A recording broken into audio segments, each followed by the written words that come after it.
before you build AI workflows. Watch this. Today we're comparing Langchain and N8n.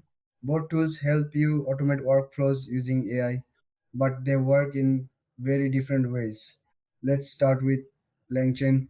Langchain is a developer framework for building AI applications. It lets you create agents, chains, and connect LLMs with tools and data.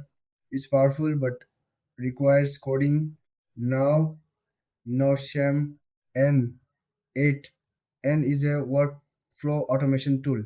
It uses a visual interface where you connect nodes to build workflows.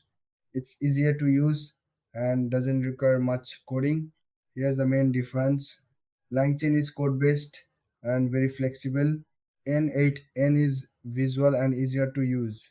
Looking at features, Langchain offers agents, memory, tool usage, and deep AI customization.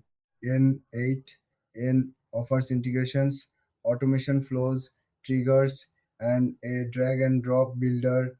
In terms of use case, Langchain is better for building custom AI apps and complex logic.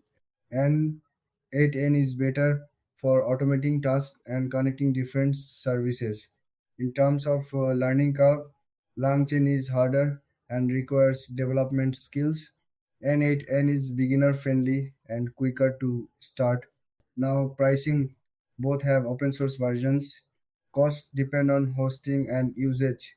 So, Langchain is better for developers building advanced AI systems, and it and is better for simple automation and no code workflows. So, which one should you choose? Choose Langchain if you want full control and custom AI logic. Choose N8N if you want easy automation without much coding.